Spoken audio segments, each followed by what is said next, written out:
Me llamo Marta Elena Ramos García. Tengo 48 años.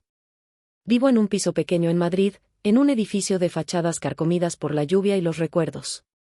Trabajo como profesora de lengua en un instituto público. Mi vida cotidiana está hecha de horarios, correcciones, cafés rápidos entre clases y la rutina segura de quien evita las sorpresas. Ahora mismo, sin embargo, mi interior es un campo minado. Me despierto con la garganta seca, el pulso acelerado y un peso sordo detrás del esternón que no me deja respirar del todo. Mi hija, Lucía, de 22 años, vive conmigo desde que dejó la universidad y parece, desde fuera, que todo marcha, cenas compartidas, conversaciones a medias, y silencios que aprendimos a no interrumpir. Pero hay grietas bajo el suelo que se agrietan a cada paso.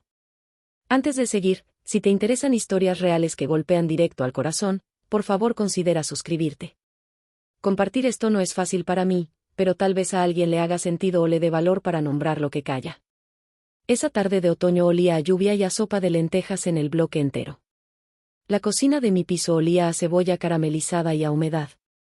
Afuera, el anochecer se pegaba a las ventanas como una sábana vieja, los coches dejaban un vaho de agua en el asfalto, y un gato de la calle maullaba a intervalos, golpeando mi memoria con el sonido de la soledad. Lucía llevaba el pelo recogido, la camiseta de su equipo de la universidad y unos jeans rotos. Había algo en su mirada que no era la curiosidad habitual, era una mezcla de miedo y determinación, como quien sostiene una cuchara demasiado caliente y no sabe por cuánto tiempo podrá hacerlo. Mamá, me dijo. Ponlo en la tele. Si te vas a enterar, míralo desde el sofá. La frase fue tan simple y a la vez tan afilada que me atravesó. Ponlo en la tele. No dijo que, su voz temblaba apenas. Me levanté, arrastrando la silla, y encendí la televisión. No era la normalidad de noticias que tengo grabada en la rutina, sino un reportaje especial que estaba a punto de empezar, un programa de investigación local sobre casos de abuso en familias de esta ciudad. En la esquina de la pantalla apareció el logo del canal y, con él, un título que me golpeó: verdades que nadie quiso ver. Cuando me senté en el sofá, el cojín hundiéndose a mi lado como un testigo mudo, el aire se volvió denso. No sabía si iba a haber algo que confirmara viejos rumores, o algo que desmoronara la frágil arquitectura con la que me había sostenido todos estos años. Lucía se sentó al otro extremo, las manos enlazadas sobre las rodillas, como si ofreciera un ancla. Sus ojos estaban en la pantalla, pero cada tanto me miraba a mí, buscando mi reacción, midiendo mi silencio. No puedo describir el informe del principio sin que mi garganta se cierre. Imágenes en blanco y negro de un barrio que me resultaba familiar, entrevistas a mujeres con los ojos hinchados de tanto llorar, testimonios que decían, jamás imaginé que sería así, y cámaras que filmaban pasillos, saetas de luz atravesando cortinas gastadas. Luego aparecieron nombres, caras, fechas. Y entre esas caras, una que sacudió algo en mi caja torácica, la del hombre que había sido mi marido durante 10 años, y el padre de Lucía, Javier Moreno. No lo veía en la televisión desde hace más de 12 años. En la pantalla, su nombre asociado a acusaciones que yo había logrado empujar bajo la alfombra, como quien esconde un platillo con manchas. Mamá, susurró Lucía. Lo dijo Anabel. Lo dijo en la Escuela de Bellas Artes. Grabó su declaración. El mundo que me rodeaba, con el frío dentro de la casa y el rumor de una radio en el piso de abajo, empezó a girar. Había un nudo en mi estómago que me parecía viejo, una alarma que durante décadas había sonado apagado a la distancia.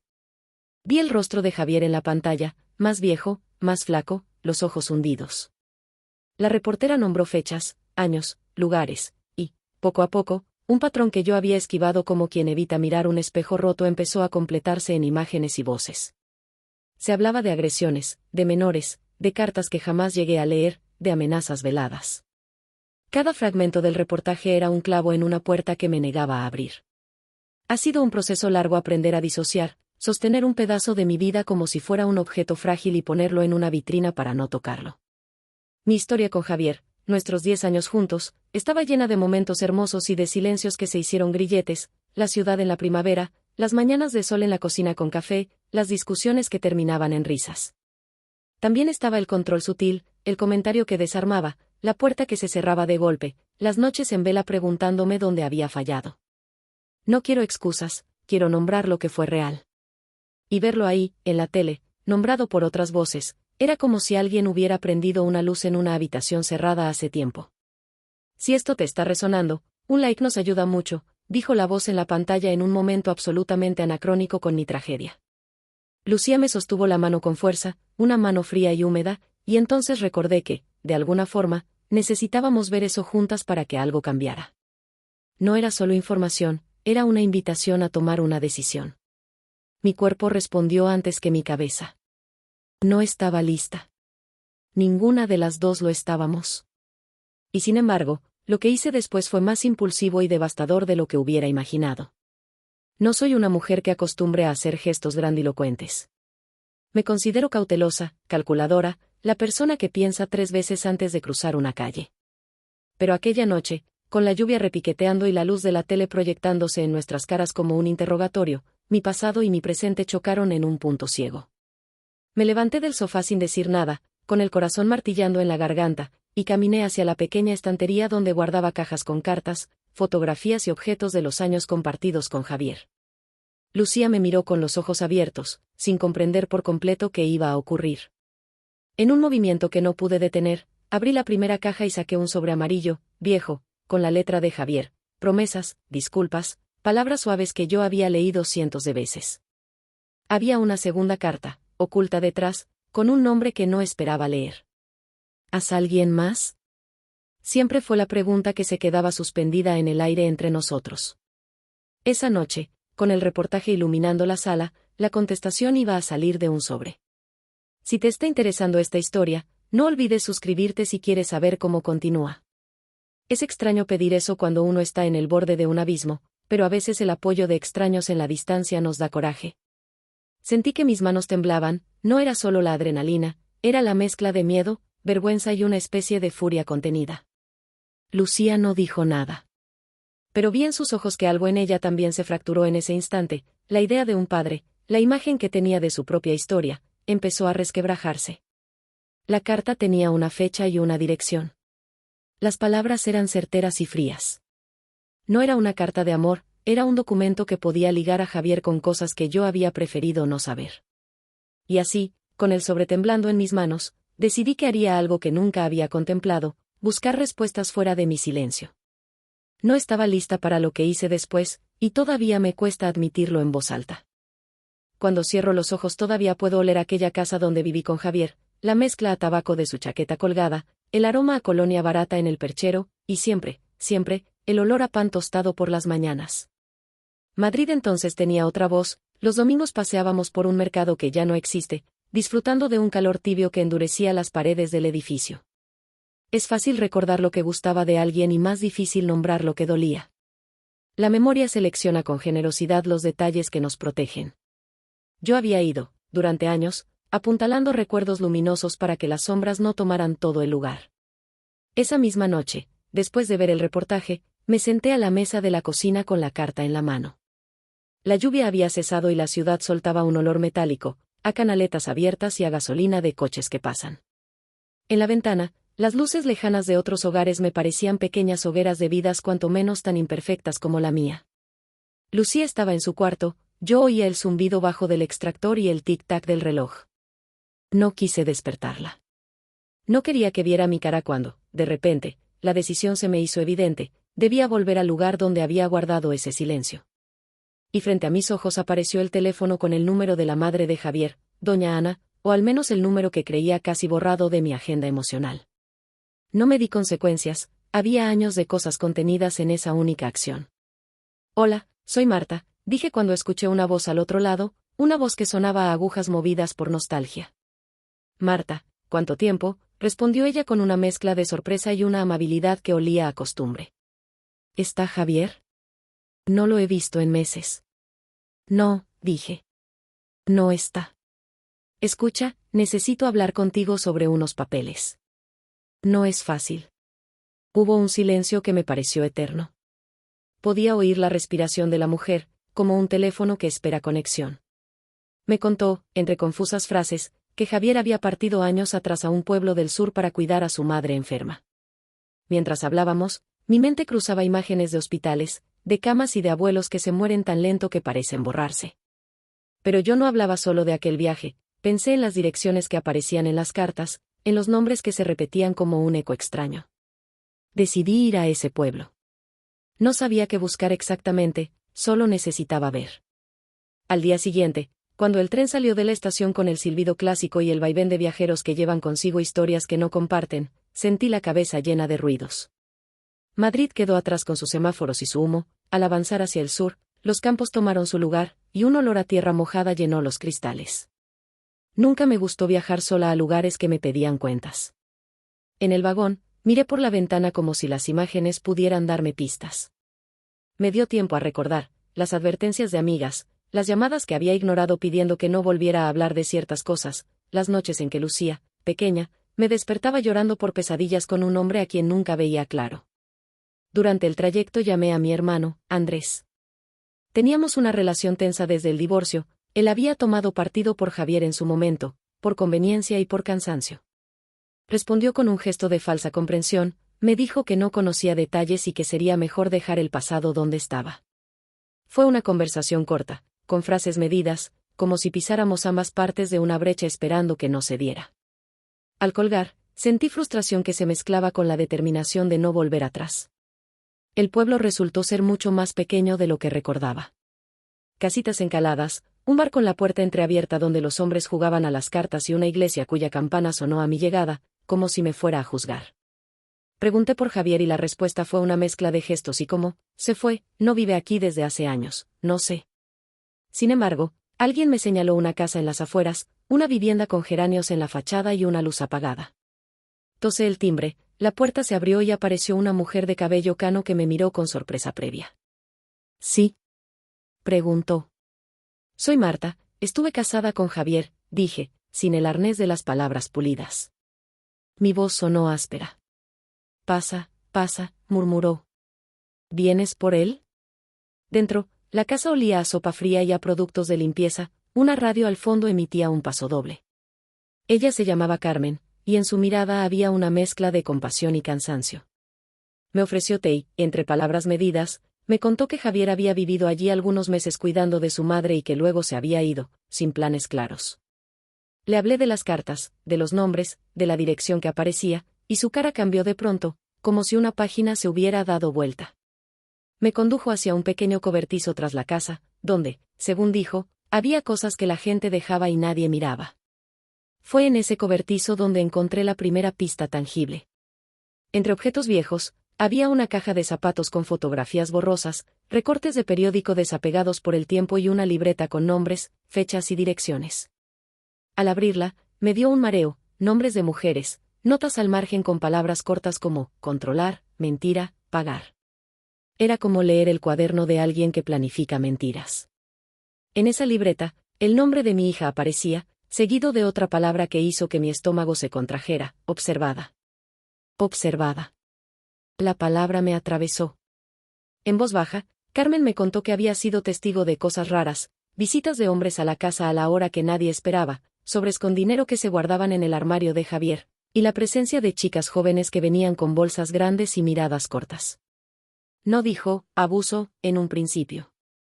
Fue yo quien lo pronunció en voz alta, con la boca seca, y entonces todo pareció encajar y al mismo tiempo romperse en pedazos más pequeños. ¿Qué habría hecho?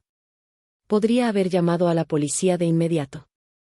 Podría haber vuelto a Madrid con las pruebas y entregarlas. Podría haber protegido a mi hija con medidas formales, con denuncias planificadas. Pero la historia familiar pesa, hay un miedo a la exposición, al juicio del pueblo, al desgaste de una batalla legal que te deja vacía. Hay otro miedo, íntimo y casi animal, a que las palabras destruyan lo que queda de familia. Y en ese punto, cuando la libertad estaba abierta y las posibilidades se ramificaban como un bosque, tomé una decisión visceral, desesperada, equivocada, no busqué justicia formal en ese instante. Busqué control. Quise manejarlo a mi manera antes de que otros lo hicieran. Esa noche volví a Madrid con la libreta en la bolsa, con la lluvia nuevamente raspando el vidrio del tren y la sensación de que alguien me había subido el termostato interior hasta hacerlo insoportable. Me dormí con la libreta sobre la mesa, sin saber que las siguientes horas forjarían la línea que separa lo que hice, por amor, de lo que hice, por miedo. No estaba lista para lo que hice después. Lo que vine a buscar fue una verdad. Lo que hice fue buscar venganza en la oscuridad de mi propio miedo. Si esto te está resonando, si alguna parte te eriza la piel, deja un like o comparte. A veces saber que hay otros que te escuchan da valor para enfrentar lo que parece imposible. Esa madrugada no dormí bien. Las luces de la ciudad colaban una franja pálida por la rendija de la persiana y mi corazón se negaba a bajar de revoluciones. La libreta, ahora sobre la mesa de la cocina, parecía un animal que respiraba lento. Lucía dormía en su habitación y yo escuchaba el ritmo de su respiración como un metrónomo que me exigía calma.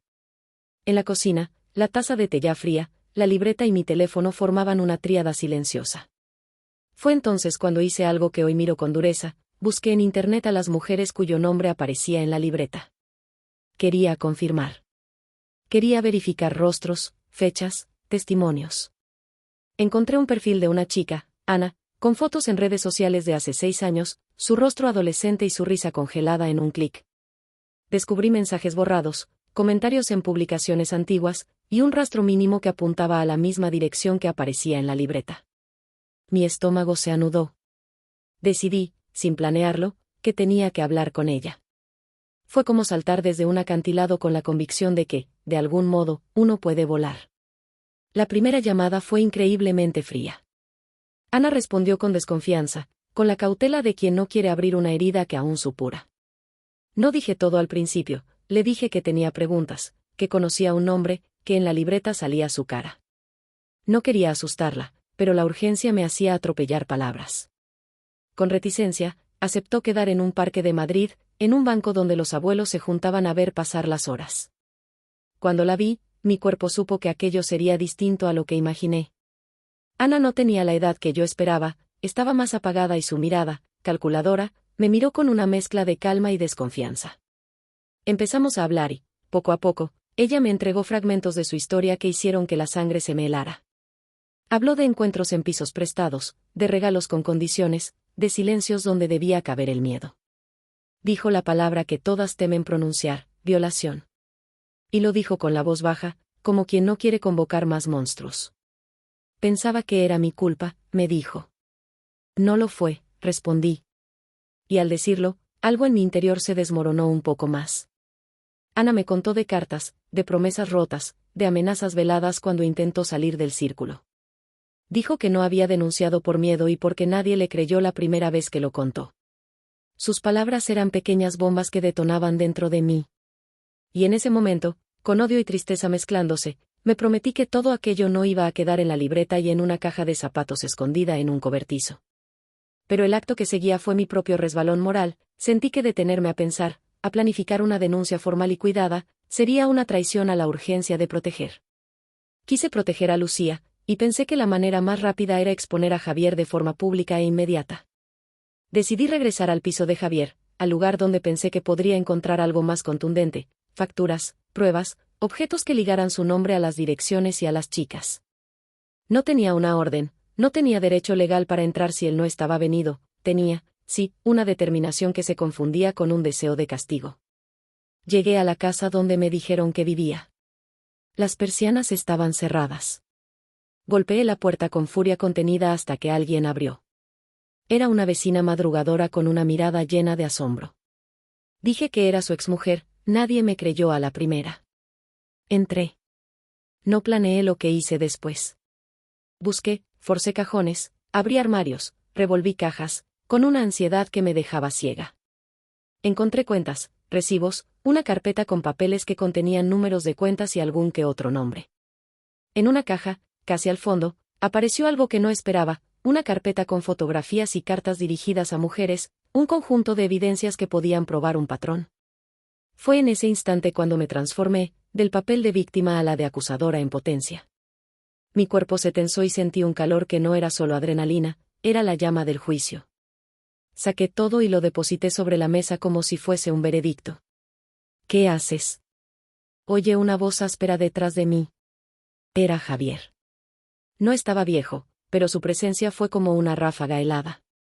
Sus ojos se clavaron en las pruebas esparcidas. No hubo sorpresa en su cara, solo una calma peligrosa, como la de quien ha esperado este momento. Pensé que te habías ido, le dije. No se defendió en palabras, su gesto fue de desdén. Había en él una ausencia de culpa que me enloqueció. Me miró con la tranquilidad de quien sabe que el reloj juega a su favor, que el proceso desgasta y los rostros cambian y olvidan. Y entonces hice algo que ahora me reprocho con toda la claridad de alguien que ha visto pasar años después, tomé su teléfono y empecé a grabar. No solo grabé audio, con manos temblorosas empecé a subir fotos a redes, a enviar mensajes a direcciones que encontré en la libreta. No me detuve a pensar en las consecuencias legales, en la posibilidad de que actuara impulsivamente y resultara en un daño mayor. Solo pensé en exponerlo aquí y ahora. Mi acción tuvo efecto inmediato, las noticias empezaron a circular. Amigos, vecinos, conocidos. Las palabras volaron. Pero también lo hizo la verdad de que mi acto fue precipitado, no tenía todas las piezas, y la exposición sin un proceso legal dejó a muchas de las chicas vulnerables, algunas sin protección y otras retraídas por la vergüenza pública. Hubo un comentario en redes que decía, ¡qué valentía!, y otro que decía, ¿y la policía? Me sentí por un instante victoriosa, pero muy pronto la victoria se pareció demasiado a un campo minado. Vino la policía al día siguiente. Me citaron en la comisaría, me preguntaron por el modo en que había obtenido la información, por la propiedad de los objetos que había sacado de la casa. Mi explicación fue torpe, lo encontré, quería proteger. No supe dar formato legal a mi desesperación. Hubo reproches, miradas de sospecha, y también una fría advertencia: en el procedimiento legal, las pruebas deben ser obtenidas y presentadas siguiendo la ley. Eso no lo supe al tiempo. En la comisaría vi las caras de otras mujeres que habían ido por denuncias menos mediáticas, con menos ruido, y su mirada me taladró. Yo había traído luz, sí, pero de una manera que quizá, en su desorden, dañaría más que curaría. Lucía me miró con algo que no había visto antes, esa mezcla entre decepción y alivio. Me dijo, con voz baja: «Mamá, ¿por qué lo hiciste así?». No supe qué responder. Porque la verdad, a veces, habla en dos voces paralelas, una que busca justicia y otra que clama venganza. Yo había confundido ambas. Si esta historia te conmueve, valora darle like y comenta si crees que alguna vez actuaste por impulso pensando que era por proteger. Me interesa saber si alguien más ha sentido esa línea resbaladiza entre amor y furia. La semana que siguió fue un torbellino. El barrio se llenó de murmullos, los cojines de mis vecinos olían atención y la gente evitaba mirarme directamente. Un reportaje local vino a mi puerta, les conté lo que sabía, les mostré la libreta, las fotografías. Pero la presión mediática trajo consecuencias que no había previsto. Varias de las chicas llamadas por el reportaje se echaron atrás, otras pidieron anonimato, y el eco en redes sociales derivó en una marea de opiniones encontradas. Algunos me llamaron heroína, otros me señalaron como la culpable de haber provocado un escándalo sin garantías. Era un batiburrillo de voces que no dejaba pensar. Javier, por su parte, presentó denuncia por allanamiento y por robo de objetos personales. Yo me encontraba en medio de dos procesos, uno social, donde mi nombre era un grito en la plaza, y otro legal, donde mi actuación impulsiva podía convertirse en mi propio castigo. Las autoridades me presionaron para que aportara pruebas formales y declarara ante un juez. Fue un choque de realidad, la legalidad requiere tiempo, paciencia y procedimiento. Mientras tanto, la historia se desparramaba y las víctimas potenciales estaban expuestas de nuevo, con nombres y caras que yo había difundido en mi torpeza. En esa semana, enfrenté a mi hermano Andrés en una comida forzada. Había venido desde un pueblo cercano con la intención de ofrecer su apoyo, por familia, pero su mirada iba y venía entre la vergüenza y la ira. Enfrenté su hipocresía y su decisión de cerrar los ojos mientras yo sufría en silencio. Le dije palabras que no imaginé que saldrían de mi boca: fuiste cómplice, miraste para otro lado cuando todo olía mal. Él respondió con la defensa de quien teme perderlo todo: no era mi lugar, Marta. No podía. También enfrenté a mi madre, doña Ana, que con su forma de protectora ancestral me miró con ojos húmedos. Me dijo cosas que dolieron y otras que me salvaron: hija, yo también tuve miedo, creí que protegerte era callar. Esa conversación desmontó años de silencios y me reveló que el daño de nuestra familia no solo fue lo que hizo Javier, sino lo que permitimos con nuestro silencio. Ese reconocimiento fue un consuelo amargo, no estaba sola en la culpa. Poco a poco, otras mujeres que habían permanecido en la sombra empezaron a aparecer con demandas formales. Algunas querían denunciar, otras preferían la vía civil. Sentí un alivio contenido, quizá mi error habría servido para que otras voces se atrevieran. Pero la justicia no es un mecanismo instantáneo de reparación. Hay tiempos, pruebas, peritajes psicológicos, audiencias y una burocracia que, en su lentitud, puede herir a quien ya está roto. Mientras tanto, yo vivía con el miedo a que mi impulso privase a alguien de la posibilidad de un proceso limpio. Esa culpa me acompañó como una sombra que no me dejaba sola ni en las noches de insomnio. En medio de todo ello, hubo una conversación decisiva con Lucía. Una madrugada, sentadas en la cocina con el café humeante y el sonido lejano de la ciudad que nunca duerme del todo, ella me miró a los ojos y, con esa mezcla de ternura y firmeza que solo los hijos usan para enfrentarse a padres, me dijo: «Mamá, yo necesitaba la verdad, sí. Pero también necesitaba que me protegieras de mí misma. No me servía que inventaras otra forma de justicia. Quería que me dieras certezas, no heridas nuevas». Sus palabras me cayeron como lluvia fría. En ese momento entendí algo que la televisión y la libreta no me habían enseñado: proteger no es solo arder por el daño del otro, proteger implica prever, acompañar, prepararse, muchas veces, dejar que la cosa se haga por quien sabe hacerlo mejor. Había confundido mi rol con el de jueza y ejecutora. No obstante, hubo otra revelación que cambió el curso de todo. Mientras gestionábamos las entrevistas y los documentos, descubrí, casi por accidente, una carta que Javier había enviado años atrás a una mujer llamada Teresa. En la carta, con una caligrafía fina y controlada, había algo que jamás esperé leer: una confesión parcial, una mención a negocios sucios que implicaban a personas de reputación en nuestra ciudad y a nombres que resonaban con poder. Era un hilo que conectaba no solo la violencia familiar sino una red de complicidades en la que algunos de los que aparentaban respeto social tenían manos llenas de barro. Esa carta me colocó en una encrucijada. Exponerla significaba arrastrar a muchos y poner en riesgo no solo la vida de Javier sino la mía y la de las mujeres que querían mantenerse anónimas. Callarla era traicionar a quienes habían sufrido. Si esto te está conmoviendo, cuéntame en los comentarios si alguna vez has tenido que elegir entre exponer un secreto y proteger a quienes podrían ser víctimas en el proceso. A veces compartir nos ilumina. Decidí, con el corazón destrozado pero con cierta claridad, que la única forma de honrar a las que habían sufrido era impulsar un proceso judicial serio, con asesoría legal especializada y protección a las víctimas. Convencí a las que aún dudaban de que debían dar el paso, las acompañé a poner denuncias formales, a buscar apoyo psicológico y a solicitar medidas cautelares. No fue una decisión fácil: implicaba enfrentar a la ciudad, a la política, a la estructura que protege a ciertos hombres por su posición. Implicaba también aceptar que mi acción impulsiva había creado olas que tendría que aprender a nadar. La vista preliminar fue un día de lluvia fina que parecía una penitencia. Entré al juzgado con un nudo en la garganta, con la libreta en una carpeta, y con la mirada de mi hija sostenida como un permiso para seguir. Las audiencias fueron duras, hubo testimonios que helaban, contrainterrogatorios calculados, silencios asumiendo la temperatura del cuarto. En la sala, vi a mujeres que se abrazaban nerviosamente, a abogados que medían cada palabra, y a Javier sentado con esa calma que ya conocía, como si supiera jugar con el tiempo. Al final de una de esas sesiones, cuando salimos al patio del juzgado, una de las chicas me tomó de la mano y susurró: «Gracias». Y por primera vez en mucho tiempo, sentí que mi error podía transformarse en algo que valiera la pena.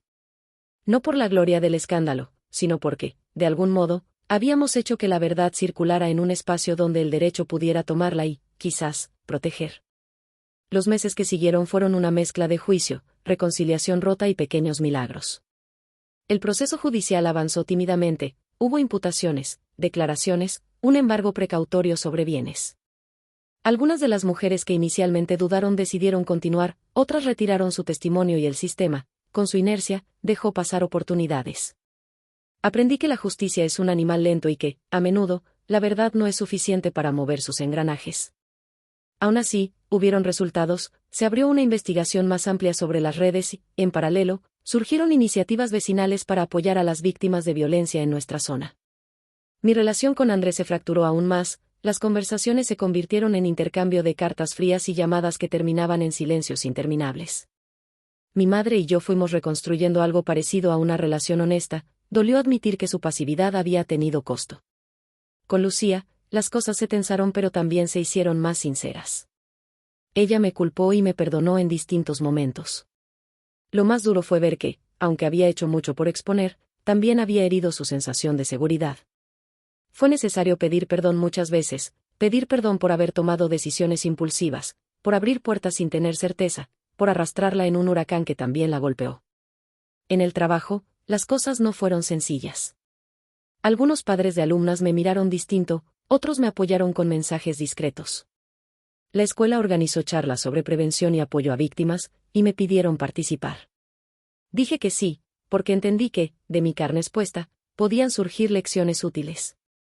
Subí al estrado de mi auditorio con manos que temblaban y conté, con discreción y con lo que consideré prudente, mi experiencia, cómo un silencio puede convertir a un hombre en un monstruo sostenido por la ignorancia colectiva, cómo la prisa por hacer justicia puede equivocarse, y cómo la valentía, sin planificación, puede convertirse en violencia propia. Fue una intervención que conmovió, muchas manos se levantaron después para agradecer, para compartir historias, para abrazarnos. La sentencia llegó meses después. Javier fue encontrado culpable en varios cargos relacionados con abuso y proxenetismo, sin embargo, no todas las imputaciones prosperaron por falta de pruebas formales o por reticencia de algunas denunciantes. Sus abogados maniobraron, y aunque la prisión y las sanciones llegaron, también hubo espacios de impunidad que no se cerraron del todo. El sistema no corrigió todo. Aprendí que la justicia puede castigar, pero rara vez restaura lo que se rompió en lo profundo del alma. Personalmente, lo que más costó fue reconstruir mi identidad, dejar de ser la mujer que cayó y asumir la que habló, pero que también erró en la manera de hacerlo. Empecé terapia intensiva. Hablé de la culpa, de la ira, de la vergüenza. Aprendí a distinguir entre protección y control, y a entender que intentar controlar a otros por miedo no es amor.